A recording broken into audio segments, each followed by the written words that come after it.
የመጣችሁ ሰው አትምሩ። በጣም ስህተት ነው። እውነቴን ነው የምላችሁ። አያስብም። ዝነኛ ሰው የእናንተ ሚዜ ከሆነ እናንተ ትረሳላችሁ። ሚዜ በመልክ የሚበልጥ ከሆነ ሰው እናንተን ረስቶ ያችን ሴት ነው የሚሄድ። ስለዚህ ሰው በመልክ የሚበልጠው ሰው ሚዜ ማድረግ የለበትም። ቅዱስ አብ ወወልድ ወመንፈስ ቅዱስ አሐዱ አምላክ አሜን። ክቡር አባታችን ጸባቴ አባቴ ወልደ ማርያም የዚህ ታላቅ ገዳም አስተዳዳሪ፣ ቀደም ሲል ስማችሁ በቅደም ተከተል የተዘረዘረው የቤተ ክርስቲያን የልዩ ልዩ መምሪያ ኃላፊዎች እግዚአብሔርን ብላችሁ ይቅርታውን ቸርነቱን አምናችሁ ከቅድስት ድንግል እናቱና ከቅዱሳን ባለሟሎቹ የሚገኘውን ጥበቃና ምልጃ ተስፋ አድርጋችሁ በዚህ ቅዱስ ቦታ እንድትሰበሰቡ እግዚአብሔር እግረ ሥጋችሁን ወደ ቦታው እግረ ልቦናችሁን ወደ ወንጌሉ ወደ ቃሉ ያቃናላችሁ የእግዚአብሔር ቤተሰቦች ምዕመናን እንዴት አደራችሁ? እንዴት አረፈዳችሁ? እንዴት ቆያችሁ?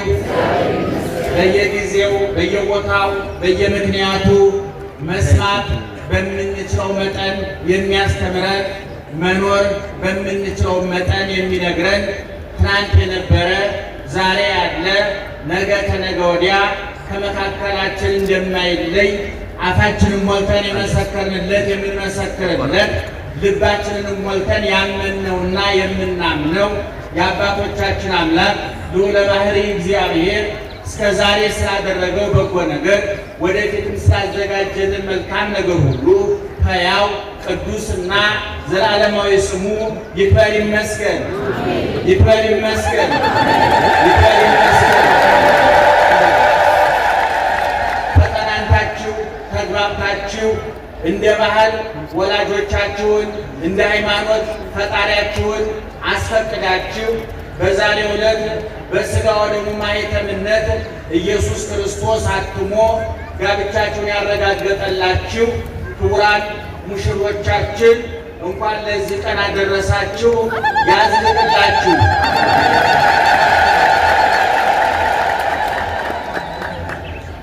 እናንተ የምትሰሙት እኛም የምንናገረው አይንሳን አይንሳችሁ። እግዚአብሔር በመላ በግምት በሳይሆን አይቀርም በይመስለኛል የግል ሐሳባችንን እንዳናፈስባችሁ ጆሮአችሁን ይጠብቅ እግዚአብሔር። አንደበታችንን የሚቆጣጠር መንፈስ ቅዱስ ዘወቱ መራት መራዊ ውእቱ ዋርኩሰ ለመራዊ ዘይቀውም ወይሰምዖ ፍስሐ ይትፌሳህ በእንተ ቃለ መራዊ ወመራት። ያጨ እንጂ ያገባል። ሙሽሪት ያለችው እሱ ሙሽራ ነው። የሙሽራው ሚዜ አልከ መራዊ ከሮየ መራዊ አማጭ ረማጭ ግልገል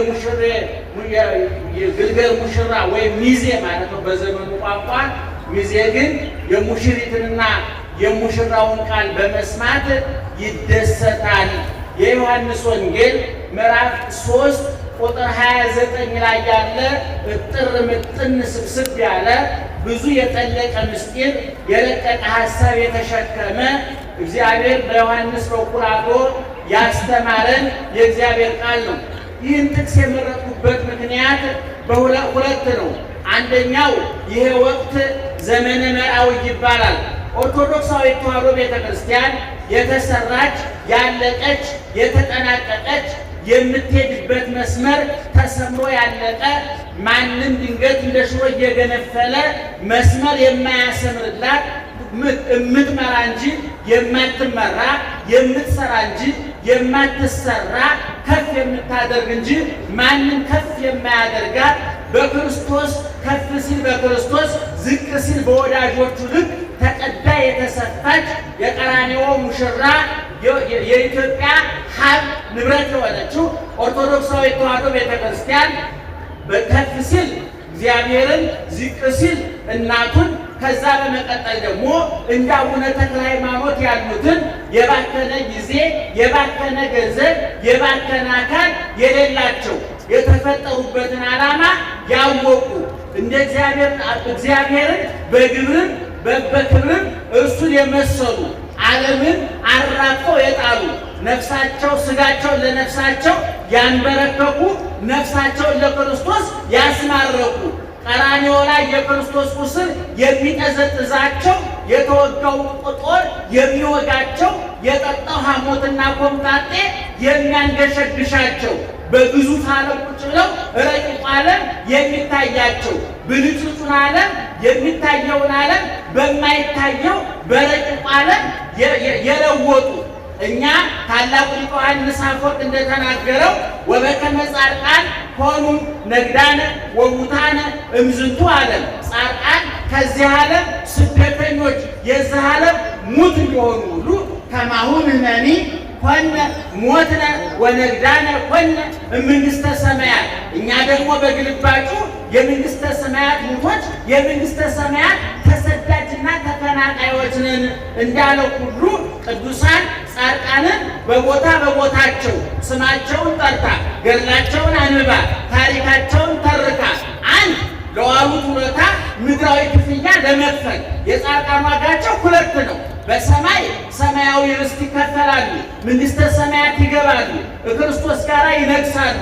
ወከብረት ነፍሶሙ በውስተ ዓለማት ክልኤቲ ዘዚህ ወዘከሃ፣ የቅዱሳን የጻድቃን የሰማዕታት ነፍሳቸው በሁለት ዓለም ከበረች ተብሎ በመቅድመ ወንጌል እንደተነገረ በዚህ ዓለም ስማቸው እንዲጠራ ታሪካቸው እንዲነገር ገድላቸው ድርሳናቸው ተአምራቸው እንዲነበብ ስማቸው ለትውልድ እንዲነገር አርአያነታቸው ጽላት እንዲቀረጽላቸው ቤተ ክርስቲያን እንዲታነጽላቸው ጸበል እንዲፈልቅላቸው በስማቸው ድውይ እንዲፈወስላቸው ሙት እንዲነሳላቸው ሙተው እንዲኖሩ የፈቀደ እግዚአብሔር ነውና ለነሱ ጊዜውን ቦታውን መድባ ከብሉይ ከአዲስ አውጣታ መሰረታዊ የሆነውን ዶግማዋን ቀኖናዋን ትውፊቷን ባህሏን የምታስተምርበት የተሰፈረ የተለካ መስመር አለ።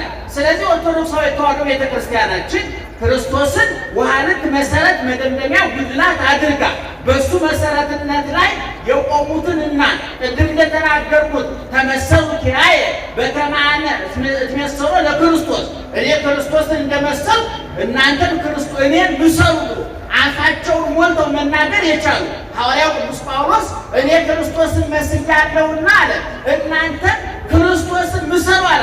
አንደኛ ቆሮንቶስ ምዕራፍ 11 ቁጥር 1 ላይ እኔ ክርስቶስን መስያለሁና እናንተም በአቅማችሁ በልካችሁ እኔን ምሰሉ አለ።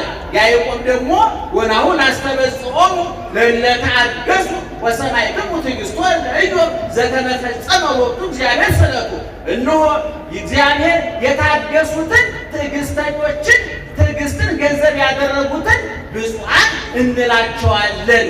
ምክንያቱም ኢዮብ ዘከመ ፈጸመ ሎቱ እግዚአብሔር የኢዮብን የታጋሹ የኢዮብን ልመና እንዴት እንደሰማው ታውቃላችሁ። በዚህ ምክንያት እኛም የታገሱትን ብፁዓን እንላቸዋለን ባለው መሰረት ባለቤቱም ሲናገር ወበከመ አነ ሕያው አንትሙኒ ተሃይው፣ እኔ ሕያው ነኝና እናንተም ከኔ የተነሳ ሕያዋን ትሆናላችሁ ተብሎ በተነገረው መሰረት ያቺ ሽቶ ላፈሰሰችው ሴትዮ ላፈሰሰችው ሴት ደሟን አላፈሰሰችም፣ አጥንቷን አልከሰከሰችም፣ አንገቷ አልታረደም፣ መከራ አልተቀበለችም። ኢየሱስ ክርስቶስ ኃጢአተኝነቷን በማመኗ ስህተቷን በማመኗ ርኩሰቷን በቅድስና ርኩሰቷን በንጽሕና በመተካቷ አቅሟን ልኳን አውቃ ሽቶዋን ብልቃጧን ልቧን አብራ እንደከፈተች ሽቶዋን እንባዋን አብራ እንዳፈሰሰች በፀጉሯ እግሩን በጠረገች ጊዜ የወንጌል በተሰበከበት ቦታ ሁሉ ስሟ ይነገርላታል ተብሎ በተነገረው መሰረት የጻድቃንን ስም እንጠራለን፣ የቅዱሳንን ስም እንጠራለን። ምክንያቱም ስማቸው የስራቸው ውጤት ስለሆነ የገድላቸው ውጤት ስለሆነ አቡነ ተክለ ሃይማኖት ዛሬ በሰማይ የነበሩበት ዘመን የዛሬ 800-900 ዓመት ገደማ ነው። 1000 ዓመት ልሟል። ዛሬም ታሪካቸው አዲስ ነው። ስማቸው ትኩስ ነው። ገድላቸው ፈዋሽ ነው። ጸበላቸው ያነጻል። ተአምራቸው ድርሳና ገድላቸው ይጠግናል። የወደቀ ያነሳል፣ የተሰበረ ይጠግናል። ተስፋ ለቆረጠ ዓለም ለከዳው ገንዘብ፣ ጤና፣ ዘመን ለከዳው ኃጢአት ተስፋ ላስቆረጠው ውዥንብሩ፣ ውጣ ውረዱ፣ ፈተናው እንደማይበል እንደጎርፍ ለሚንጠው ዓለም እነዚህ አባቶቻችን ጸንተው በርትተው በመገኘታቸው ትምህርት ናቸውና እነሱን እናስታውሳለን። በሌላ በኩል ደግሞ ይሄ ወቅት ቅድም እንደተናገርኩት በሶስት ስያሜ አለው። አንደኛ ዘመነ አስተርእዮ ይባላል። አስተራየ ማለት ደህና ደራችሁ አላችሁ አይደል? ይህ ወቅት ዘመነ አስተርእዮ ይባላል። ምን ማለት ነው? የመታየት ወቅት፣ የመገለጥ ወቅት። እግዚአብሔር ታየ፣ ተዳሰሰ፣ ተበላ፣ ተጠጣ። እግዚአብሔር የሚዳሰስ አካል ኖረው። በቤተልሔም ተወለደ፣ በናዝሬት አደገ፣ በዮርዳኖስ ተጠመቀ፣ በቀራንዮ ተሰቀለ፣ በጎልጎታ ተቀበረ፣ በቢታንያ አረገ ተብሎ ቦታ ተወሰነለት። 40 ዓመት 40 ቀን 12 ዓመት 30 ዓመት ሞላው ተብሎ ዘመን ተቆጠረለት። አዘነ፣ ተደሰተ፣ ጾመ፣ ተራበ ተብሎ ሁኔታ ተነገረለት። ከቦታ ከጊዜ ከሁኔታ ቁጥጥር ውጭ የነበረ እግዚአብሔር በቦታ የማይወሰን በጊዜ የማይወሰን በሁኔታ ውስጥ የማለፍ ግዴታ የሌለበት ባህርያዊ ዘላለማዊነት ያለው እግዚአብሔር ለእኛ ሲል ከልዕልና ወደ ታች ወርዶ ከድንግል ተወልዶ በጨርቅ ተጠቅሎ በበረት ተጥሎ ለእኛ የሚነገሩት ቃላት ተነገሩለት። መራብ፣ መጠማት፣ መወሰን፣ መሰደድ፣ መገረፍ፣ መጾም፣ መጸለይ፣ መስገድ፣ መሞት፣ መገነዝ፣ መቀበል አዳማዊ ጠባይ ነበር። ሔዋናዊ ግብር ነበር። በእኛ ላይ የመጣ ፍዳና መከራ ነበር። እግዚአብሔር ለእኛ ሲል ለእኛ የሚነገሩትን ቃላት ተቀበላቸው። ሰማይና ምድርን የዘረጋ እግዚአብሔር በጠባብ በረት ተወለደ። ሰማይ ዙፋኑ፣ ምድር የእግሩ መረገጫ የሆነለት እግዚአብሔር ትንንሽ እጆች ኖሩት፣ ትንንሽ እግሮች ኖሩት። ዳደ ብሎ አደገ። ወፍ የቆመች ብሎ መቆም ተለማመደ። በድንግል ማርያም ሰማይ ዙፋኑ የሆነለት እግዚአብሔር በድንግል ማርያም ጭን ላይ ተቀመጠ። በጀርባዋ ታዘለ። በፀሐይ አብስሎ በዝናብ አብቅሎ የሚመግብ እግዚአብሔር ከድንግል ማርያም ጡቶቿን ይዞ ጡት ጠባ። ድንግል ማርያም ሰማይን ምድርን የማይወስኑትን እግዚአብሔርን በማኅፀኗ ወሰነችው። በጭኖ ላይ አስቀምጣ ጉንጮቹን ራሱን እየዳሰሰች ጉንጮቹን እየሳመች ዓይኑን እያየች በከንፈሩ ጡቶቿን ይዞ ወተት ጠባ እግዚአብሔር። ይሄ ለማንኛውም ሕፃን አይገርምም፣ ለእግዚአብሔር ግን ድንቅ ነው፣ ታምር ነው። ይሄ ይደነቃል እንጂ አይተረክም፣ ይረቀቅበታል እንጂ አይራቀቁበትም፣ ይመረመሩበታል እንጂ አይመረመርም። ይመራል። ይህ በልብ ልታጤኑን ይገባል። ኦርቶዶክሳዊ ተዋሕዶ ቤተ ክርስቲያን ተዋሕዶ የሚለው ምትክ የሌለው ይህን ለማብራራት ሌሎችን ግሶች ልናስገባበት የማንችለው እምናምነው እንጂ የማንመረምረው የምንረቅበት እንጂ የማንራቀቅበት የምንመረመርበት እንጂ የማንመራመርበት ከኛ ሕሊና ከኛ አቅም በላይ የሆነ እመኑት እንጂ ይግባችሁ ያልተባለ። እኔ ብዙ ሰው መጽሐፍ ቅዱስ አልገባኝ ብሎ ሲጨነቅ ለምን ይገባል? ምን ያደርግላል? አባቶቻችን ገባቸው ማለት ኖሩት ማለት ነው። እነ ኢየሉጣ እነ ቂርቆስ እኮ የሐዲስ ኪዳን መጽሐፍ አረበጥሩ መጽሐፍ ቅዱስ የዚህ አይነት ቅድ ሳይኖረው ነው ቅዱሳን የሆኑት። አብርሃም መጽሐፍ አልጻፈም፣ ተማረም ተብሎ አልተጻፈለትም። ራሱ መጽሐፍ ነው፣ ይጠቀሳል። ሳራ መጽሐፍ ናት፣ ትጠቀሳለች። ርብቃ፣ ይስሐቅ መጻሕፍት ናት። ስለዚህ እንደዚህ አይነቶቹን ዓለምን አራግፈው የተዉትን እኛን ያሳፈረንን ዓለም ያሳፈሩትን እኛን ያንበረከከንን ዓለም ያንበረከኩትን ቅዱሳን ቤተ ክርስቲያን ታከብራለች። ስለዚህ ይህ ወቅት ምን ይባላል ብያችኋለሁ? ዘመነ አስተርእዮ ይባላል። ሁለተኛው ደግሞ ዘመነ መርአዊ ይባላል። ምን ይባላል? ሲጮክ በሉ እስኪ። ኧረ ንገሙት። ዘመነ መርአዊ ከመርአወ ከሞሸረ ማለት ነው። መርአዊ ማለት የወንዱ ሙሽራ ነው። መርአት ማለት ደግሞ ሴቷ ሙሽራ ናት። ኢየሱስ ክርስቶስ ሙሽራ ይባላል። የት ነው የተሞሸረው? በመጀመሪያ በድንግል ማርያም ማኅፀን። ማንና ማን ለመሞሸር ስንት ሰው ያስፈልጋል? ለመሞሸር አረ ንገሩ። ስንት ሰው ያስፈልጋል? ምንና ምን? ወንድና ሴት። ወንድና ሴት የሚጋቡት ዘመዳሞች ናቸው ወይ? አይደሉም። በደንብ አጥሩ ምእመናን። ኢየሱስ ክርስቶስ ሙሽራችን ነው። የት ነው የተሞሸረው ሲባል በድንግል ማርያም ማኅፀን። ማንና ማን ተሞሸሩ? ረቂቅ መለኮትና ግዙፍ ሥጋ፣ ሕያው መለኮትና ሟች ሥጋ፣ ዘላለማዊ መለኮትና ጊዜያዊ ሥጋ፣ የማይወሰን መለኮትና ውሱን ሥጋ፣ ምድርና ሰማይ የማይወስኑት መለኮትና በቦታ በጊዜ በሁኔታ የሚወሰነው ሥጋ ተዋሃዱ። ዘመድ ለዘመድ ይጋባል ወይ? አይጋባም። ባዕድ ለባዕድ ተጋብቶ የሚወለዱት ልጆች ግን ባዕድ ናቸው ወይ? አይደሉም። መለኮት ባዕድ ነው፣ ሥጋ ባዕድ ነው። በዘር ቢቆጠር የመለኮትና የሥጋን ዘር የሚያገናኘው ነገር የለም። በድንግል ማርያም ማኅፀን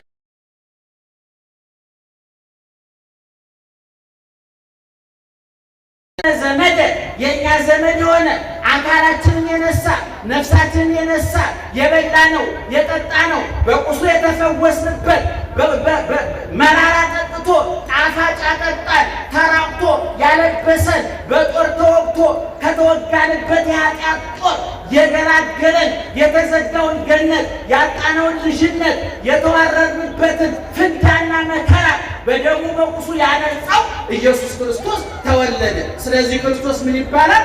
ሙሽራ ይባላል። ማንና ማን ተሞሸሩ አልኳችሁ? ድገሙ። ማንና ማን ተሞሸሩ አልኳችሁ? ድገሙ። ማንና ማን ተሞሸሩ?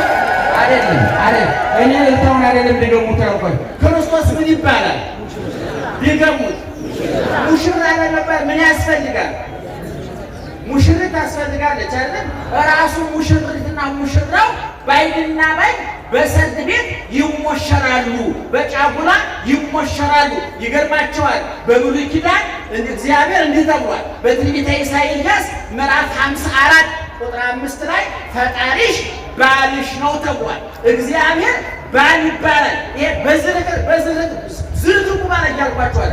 ይህ እየሰከረ እየገባ የወር ወጪ ሲጠየቅ ጡጦ እንደተነጠቀ ሕፃን የሚያጉረመርመው የትም እየተንዘላዘለ እያመሸ ማታ የሚገባው ባል እንኳን ለክርስቶስ ለገብረ ክርስቶስ ምሳሌው ለእግዚአብሔር ምሳሌው እግዚአብሔር ባል የተባለው እንደ አብርሃም አይነቱ ባል ነው።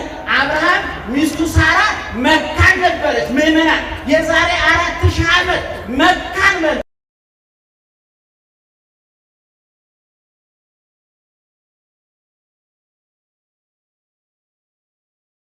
በቀደም በቴሌቪዥን ሰምታችሁ ከሆነ ተናግሬያለሁ። መውለድ ከእንስሳት ጋር እንጂ የሚያመሳስለን ከመላእክት ጋር አይደለም። ልጅ ያጣችሁ ሰዎች እንዳይገርማችሁ እንዳይደንቃችሁ፣ እኛ እንደወለድነው ከብቶቹም ተዋልደዋል፣ በጎቹ ተራብተዋል። አይጥና ድመት የሚወልድ ቁም ነገር እንዳይመስላችሁ። ዋናው ከእግዚአብሔር ተወለዱ፣ እናንተ ክበሩ።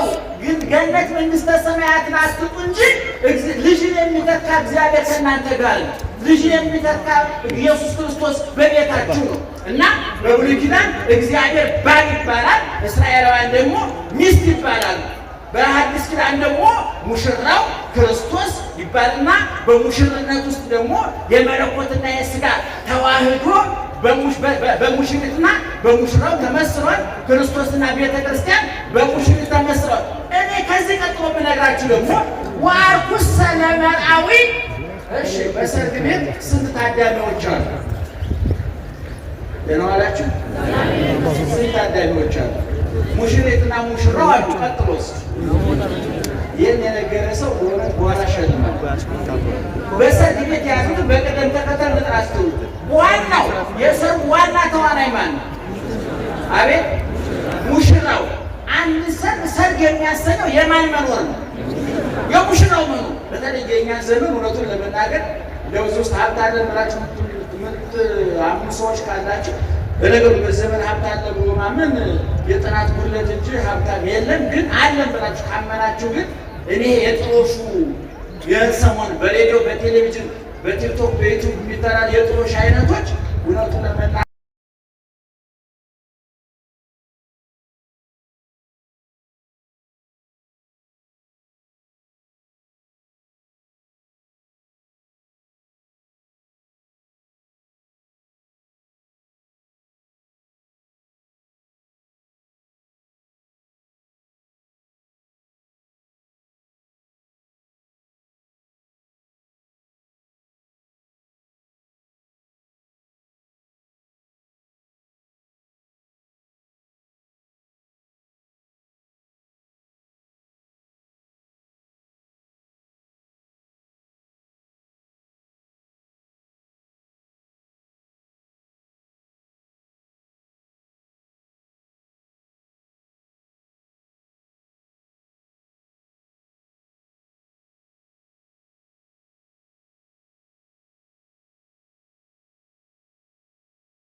ክርስቲያናችን ዮሐንስ እንደነገረን ወአርኩስ ሰለመናዊ ዘይቀውም የሙሽራው ሚዜዎች የተባሉ በቤተ ክርስቲያናችን ቅዱሳን ናቸው። ደህና ዋላችሁ። ቅዱስ አርከመራዊ ዮሐንስ መጥምቅ ክርስቶስ ሙሽራ ተባለና ዮሐንስ መጥምቅ ምን ተባለ? ሚዜ ተባለ። በዮሐንስ መጥምቅ ውክልና ደግሞ ጻድቃን፣ ሰማዕታት፣ ቅዱሳን የማን ሚዜዎች ናቸው? የክርስቶስ ሚዜዎች ናቸው። የሚዜ ዓላማው ምንድን ነው? ሙሽራውን ከፍ ማድረግ ነው። እኔ አንዳንድ ቀዥቃዣ ሚዜ ሙሽራው የሚውጣል ከዚህ ተማግረን ወደ ወጣቶች ወደፊት ሚዜ ስትመርጡ ዝነኛ ሰውና በመልክ የሚበልጣችሁ ሰው አትብሎ። በጣም ስህተት ነው። እውነቴን ነው የምላችሁ፣ አያስብም። ዝነኛ ሰው የእናንተ ሚዜ ከሆነ እናንተ ትረሳላችሁ። ሚዜ በመልክ የሚበልጥ ከሆነ ሰው እናንተን ረስቶ ያቺን ሴት ነው የሚሄድ። ስለዚህ ሰው በመልክ የሚበልጠው ሰው ሚዜ ማድረግ የለበትም። ቅዱሳን ስለሆኑ ሙሽራውን የሚያቆሙ ስለሆኑ ነው። እየሰማችሁ ነው? ሙሽራውን ከፍ አሁን ዮሐንስ መጥምቅ ምን አለ? ሰዎች እኮ መጥተው ዮሐንስ አሉ ያ አንተ የጫማውን ማሰሪያ ልፈታ አይገባኝም የተከበረ ነው ስትለው የነበረው እኮ ተማሪዎችን ገልብጦ ወሰደብህ። ህዝቡ አንተን እርግፍ አድርጎ ጥሎ እሱን ተከተላሉ። ማንን የተከተሉት? ክርስቶስን። ለማን ነው እየተነገረ ያለው? ለዮሐንስ። ሙሽራው ማን ነው አልኳችሁ? ክርስቶስ። ዮሐንስ ምንድን ነው ብያችኋለሁ? ሙሽራ ማን ነው? ሚዜ። አሁን ዮሐንስ ምን አለ? እንዴ እኔ የደከምኩት ታዲያ ይሄን ለማድረግ አይደለም ወይ? የሚዜው እኮ ትግል ሙሽሪትና ሙሽራውን አገናኝቶ ለፍሬ ማብቃት ነው። የእኔ ስራ እናንተን ከእውነተኛው ሙሽራ ከክርስቶስ ጋር ማጨት ነው፣ ማገናኘት ነው፣ ማጋባት ማዋሃድ ነው አለ ዮሐንስ። እንዴት አይነት ጥልቅ ምስጢር መሰላችሁ ምእመናን! እና በቤተ ክርስቲያናችን አቡነ ተክለ ሃይማኖት በዮሐንስ በኩል የክርስቶስ ሚዜ ናቸው። እነ መርቆሬዎስ እነ ምን ስፍር ቁጥር አላቸው ምእመናን። ሚዜ ለመሆን እኮ መለኪያ ነው አይደል? ሰው አንድ ሰው ስታወርቆ ምን ትላላችሁ? እገሌ ወዳጄ ነው ስትሉ ቀጥለ ምንድነው? እንዲያውም እኮ ሳገባ ምን ነበር ትላላችሁ?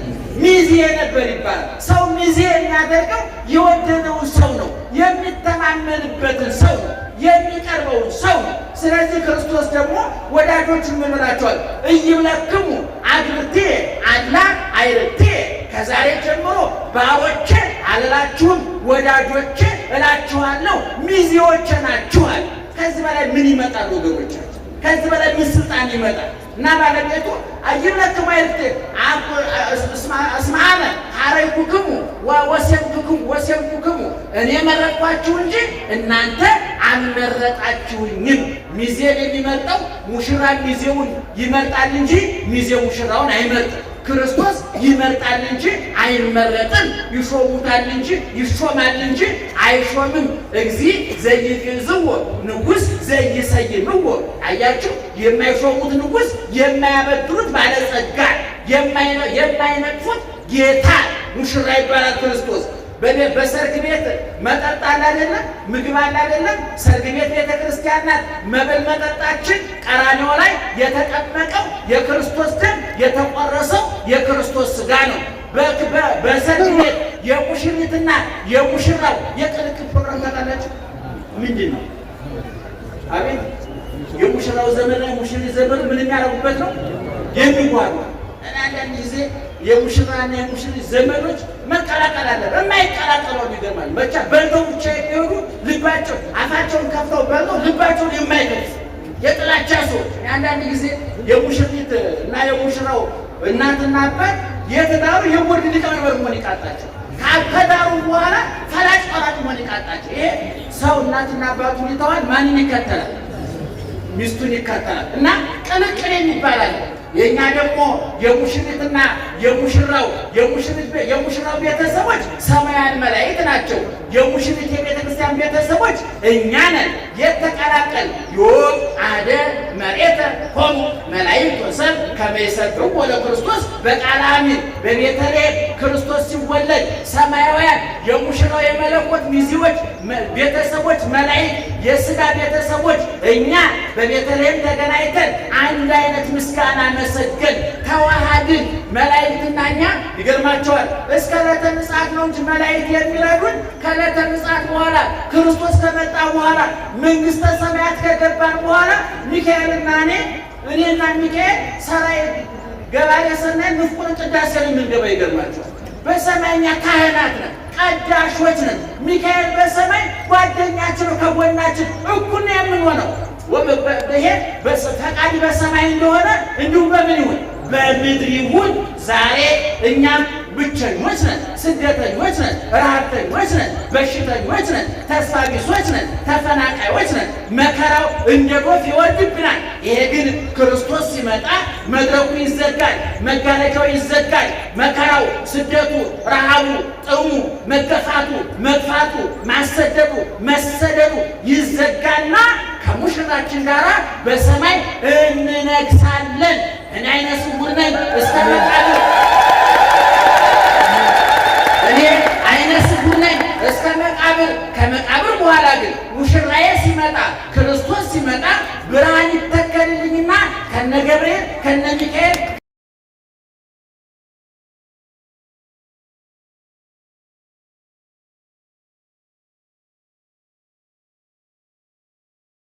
ወርቁን ብሩን መብሉን መጠጡን ልብላ ልጠጣ ላመንዝር የሚለውን ስጋዊ ፍላጎታቸውን በቀራንዮ መስቀል ምላጭነት ቆርጠው የጣሉ ስሜታቸውን የገረዙ አስተሳሰባቸውን ገፈው የጣሉ አዲስ ሰውነት አዲስ ልብ የኖራቸው ዛሬ በሰማይ ነግሰዋል በገነት። ኋላ ደግሞ አብረን እንነግሳለን። ለዚህ ነው ሐዋርያው ቅዱስ ጳውሎስ ወበንተዝ እያአፍር እግዚአብሔር ከመ ይትበሃል አምላኮሙ እስመ አስተዳለወ ሎሙ ሀገረ እንተ ተሰፈው። እግዚአብሔር የአብርሃም አምላክ የይስሐቅ አምላክ የተክለ ሃይማኖት አምላክ የጊዮርጊስ አምላክ ሲባል አያፍርም ማለት ለምን? እስመ አስተዳለወ ሎሙ ተስፋ ያደረጉትን ሀገር አዘጋጅቶ ይጠብቅላቸዋልና። መንግሥትህ በሉ ስምህ ይቀደስ ብሎስ ጮክ ብላችሁ የቻይና መንግስት፣ የአሜሪካ መንግስት፣ የራሽያ መንግስት፣ የእስራኤል መንግስት ለኢኮኖሚ ይምጡልን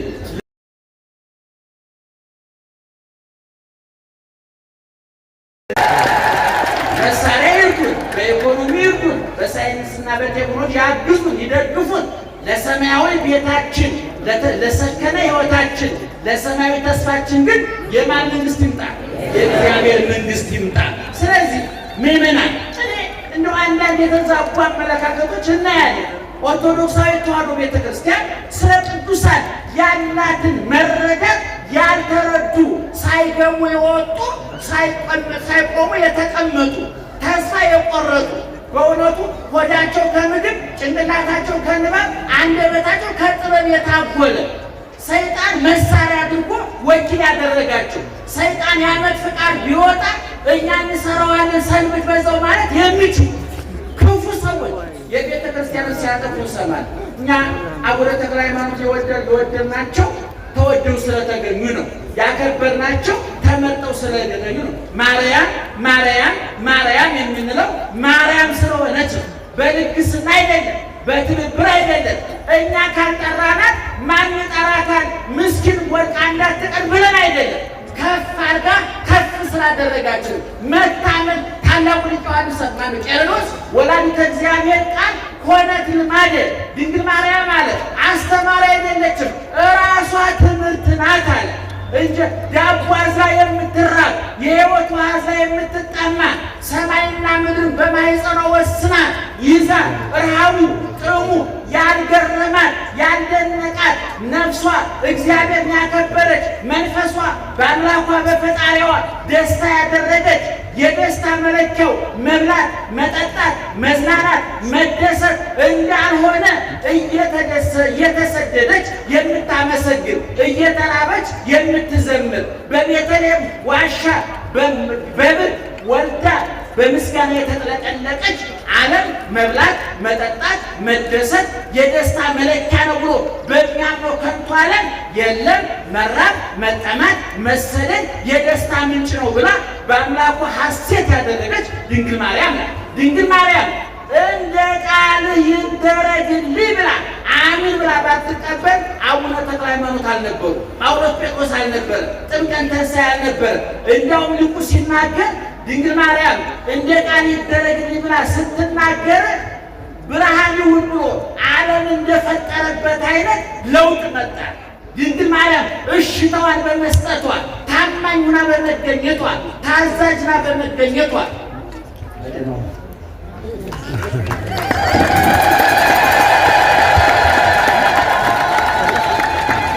አንድ ላይ ከኔ ጋራ እንዲህ በሉ። የኔትዬ ቃለ ሕይወት ያሰማልን፣ ርስት መንግሥተ ሰማያት ያውርስልን። አይታችኋቸው የለ እናንተን እንዲያዩዋችሁ በድምፃችሁ ታዩዋቸው። የኔትዬ እንግዲህ ውድ ዕቃ ውድ ምርት ብዙ ማስታወቂያ አያስፈልገውም። ቃለ ሕይወት ያሰማልን፣ ቃለ ሕይወት ያሰማልን። ዛሬ እንደተለመደው ከ10 ሰዓት ጀምሮ እንደ የኔታ ማስታወቂያ ልሰራ ነበር። ለካ ቤተ ክርስቲያን ጥንቅቅ ብሎ ማስታወቂያዋ ተሰርቷል። የዛሬ መምህር ማን ናቸው? ብፁዕ ማር ወቅዱስ አቡነ ተክለ ሃይማኖት አይደለ? ከዚህ በላይ ማስታወቂያ ቤተ ክርስቲያን ሰርታለች። በቃ አለቀ። ክብር ምስጋና ለስሙ ይሁን። አመስግኑ። ተክልዬን ያላችሁ በኋላ እናያችሁ ብለናል። ወደ ሌላ እንዳትወስዱት ደግሞ በኋላ እናያችሁ። በመቀጠል እጅግ የምንናፍቃቸው አባታችን ጸባቴ ቆሞስ አባ ወልደ ማርያም እንደተለመደው በሚጣፍጥ ቃለ ምዕዳን እያረኩ በብርሃነ መስቀላቸው እየባረኩ ልጆቻቸውን ያገናኛል።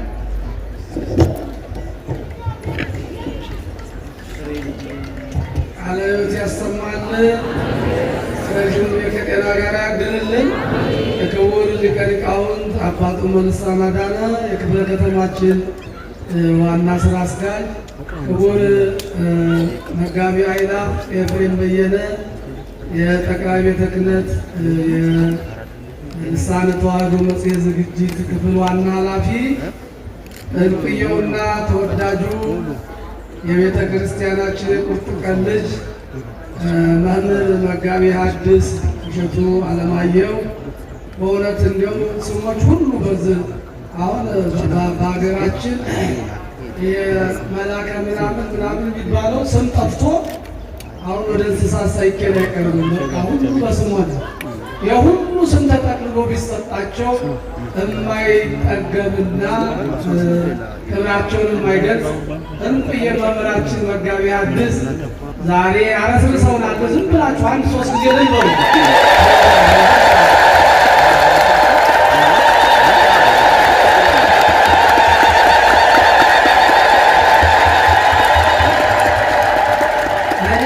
ደስታዬን ስለ መግለጽ ስላልቻል እስኪ እናንተ ግለጡልኝ። በእውነት